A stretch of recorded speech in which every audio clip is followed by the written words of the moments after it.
Rabbi इश्रह ली सदरी वयस्सिर ली अमरी वहलुल उक़्दतम मिन लिसानी यफ़क़हू क़ौली। आज हम सीखेंगे हुरूफ़े तहज्जी का तीसरा हर्फ। देखिए आपके सामने स्क्रीन पर क्या नज़र आ रहा है? त। इसको कैसे अदा करते हैं? ता से बनने वाला नाम अदा करेंगे। तराइबुन, तराइबुन, तराइबुन।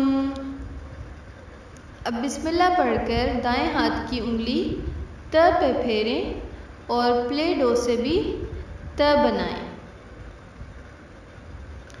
त से आगे आता है स।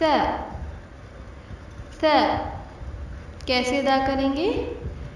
स। और स से क्या बनता है? स से सियाबुन, सियाबुन, सियाबुन।